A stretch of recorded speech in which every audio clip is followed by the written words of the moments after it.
Hey everybody, it's me, Dragon Song 12, and look, I figured it out. If you watched my last video, I mentioned that I wasn't sure if I was going to be able to do any videos on Twisted Mirrors because I didn't think was going to be able to rig up to record it. But look, I did it. Sort of, kind of. You know, it's recorded.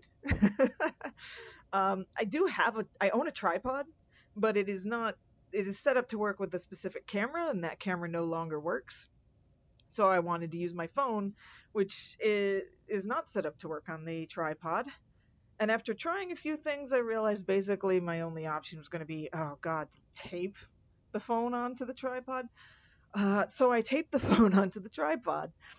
Um, and it's set up kind of over my shoulder, so it's like I was only recording, on half of the screen. The other half is just the floor, which is why it's got those bars on either side. I'm not sure exactly how I'm going to edit that in right now, but you're seeing it. It's on the screen.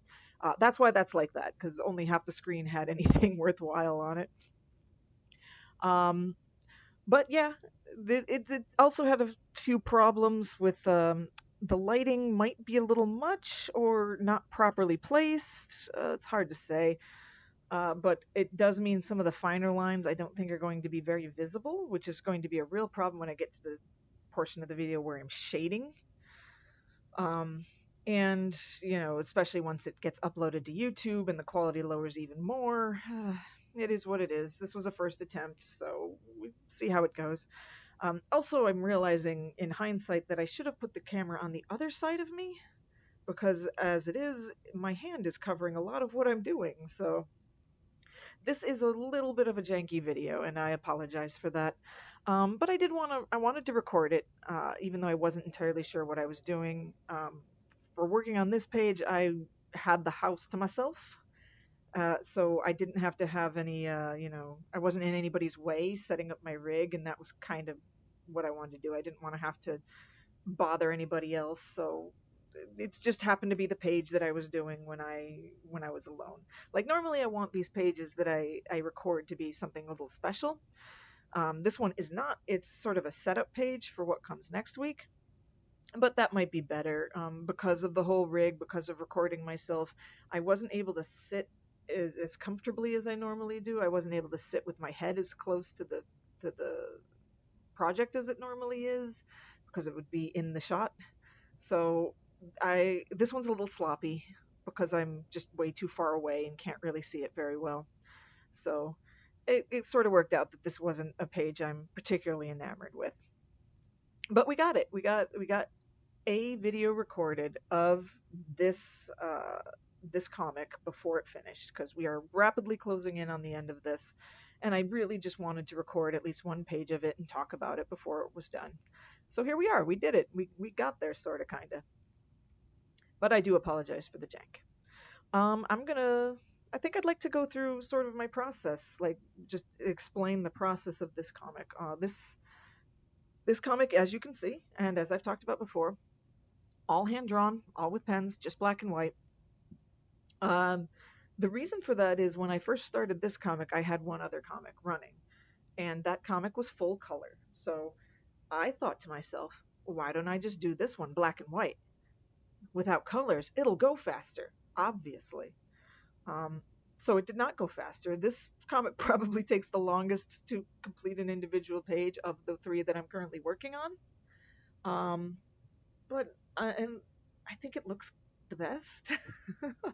I'm not actually very good with color. I don't really get colors to interact with each other very well. I don't have a good head for it. So removing color from the equation and just relying on black and white and the shading that I do, I think this is my best looking comic. Some of the pages of this comic I think are some of the best work I've ever done. So yeah, the black and white thing's not going to change anytime soon, because for me, I think it looks great. Um, so the way the process normally goes, I mean, you can see, I start off with the pencils. I plan it out with the layout first. Uh, there's a blank space all around the outside. You see, I'm not drawing all the way to the edge of the page. The purpose of that is for bleed. It's so that I can draw over the edge. So um, when I scan it into the computer and put it into the file size, the lines will go all the way up to the edge. There won't be like a white space on the edges where I didn't draw all the way across. You'll see when I get to the inking phase, after I use the light box. When I use the light box, I'm going to like do start off doing a pencil line for the outline of the page, and then once I'm done using the light box, you'll see me erase that pencil line. That is also for the purposes of bleed, um, because drawing it in with pencil puts an indentation in the paper so that I can still see it, that line, even when I erase it. So I'll know where the edges of the page actually are. But because I erased it, it's not visible when I scan it. So that's what that little weird bit of work is all about. When I get to the inking, I use Sakura Company Micron pens.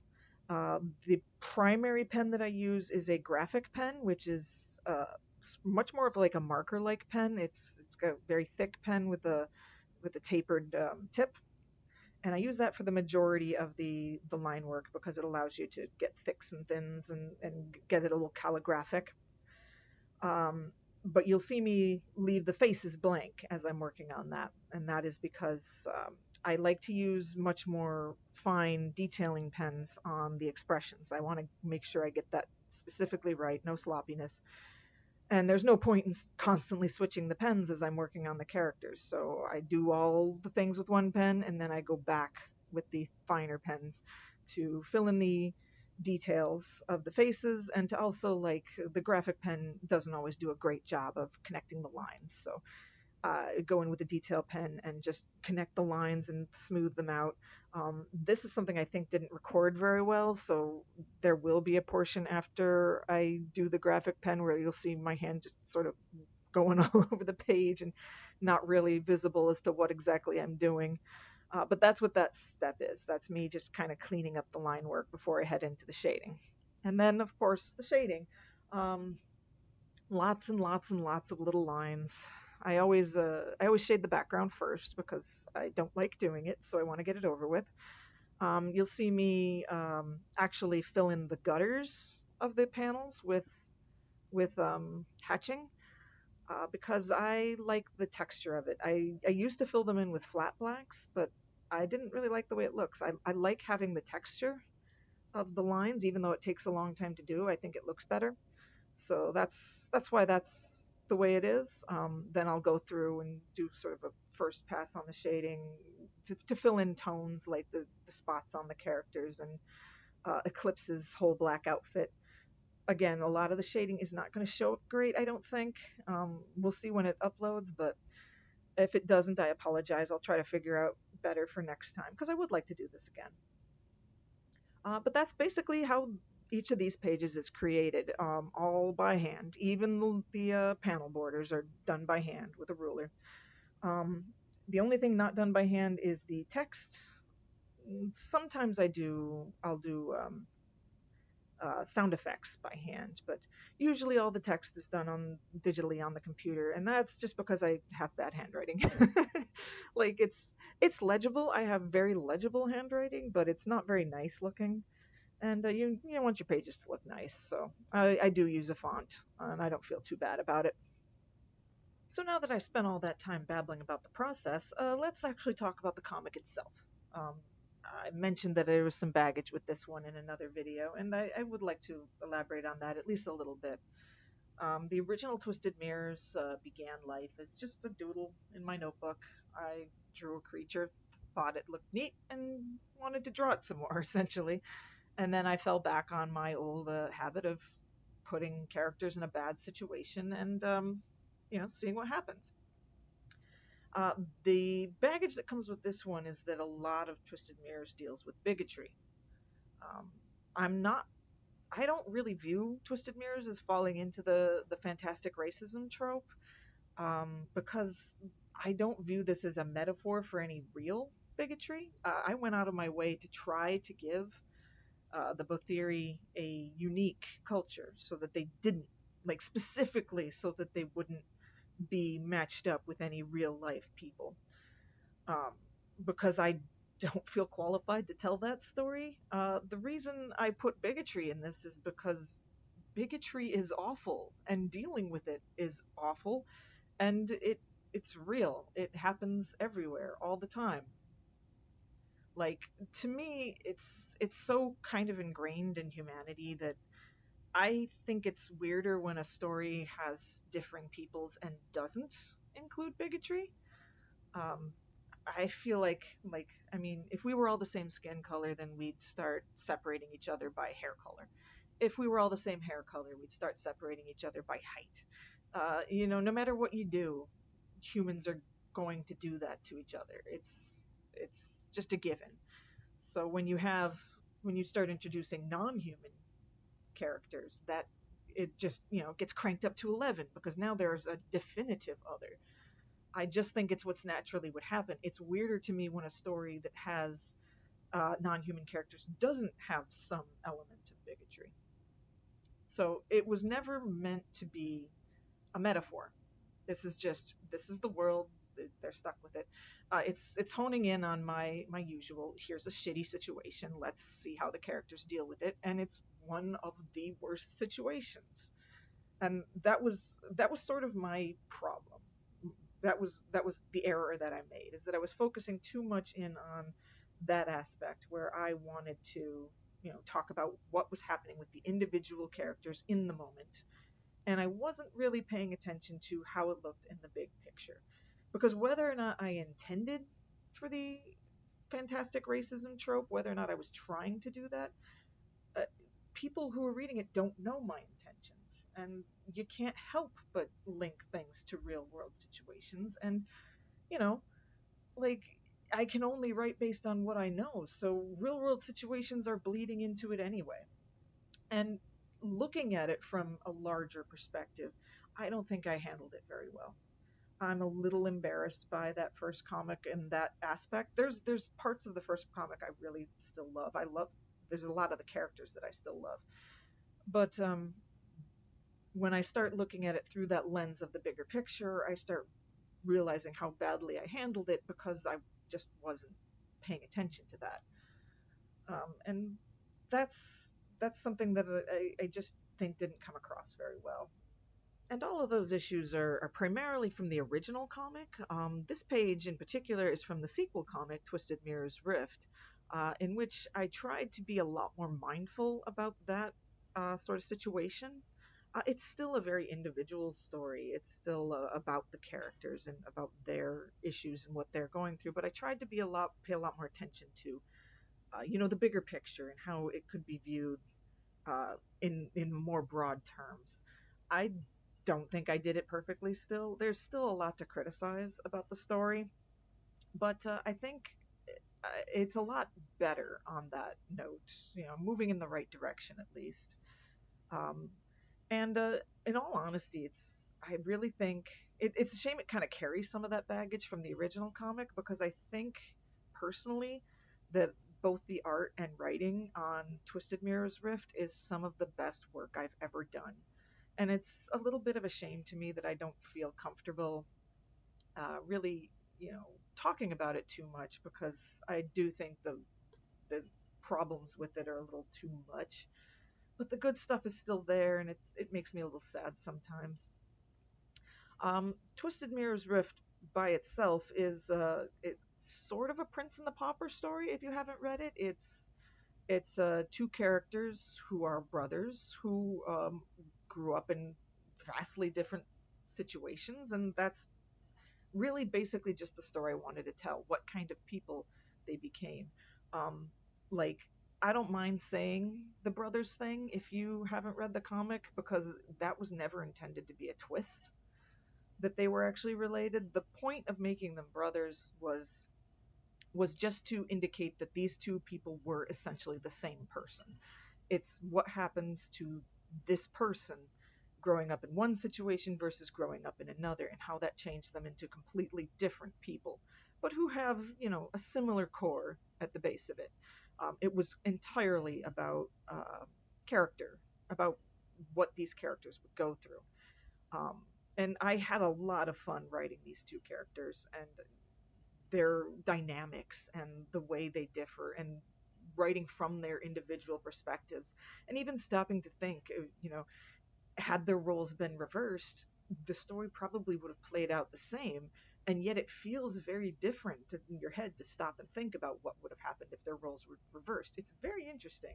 I really, really enjoyed writing this comic, and that's a big part of why I wanted to make sure I did this video and this page, because I wanted to get this chance to talk about it and be a little bit excited about it as it's coming to an end, because it's nearly done. If you've never read it, now's the time.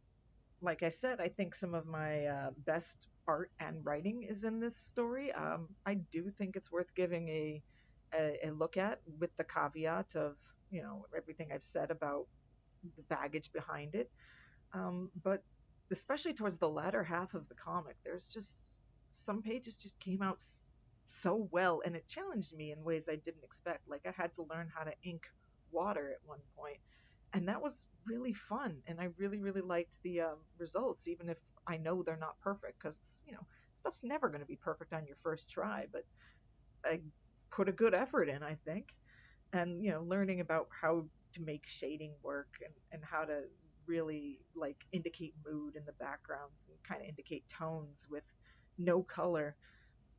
This has been a real joy to work on. As for what's coming next, because there will be coming next. I can't stop working on this. I love drawing this stuff, even though I know there's some problems with it. There will be another comic after this one. I'm already in the planning stages of it. I've got the main setup and the main characters more or less set, and now I'm just kind of trying to figure out the details. Um, I don't think the third part's going to be as good as this second part. I think this might be my best that I can do. Um, but I also think that's okay. I don't think it really needs to be constantly escalating. I have a different story I want to tell, and maybe it's not as strong as this one, but that doesn't mean it shouldn't exist. There's something else I want to do in this world before I hang up on it. So yeah, there will be a part three. I'm in the process of working on it now.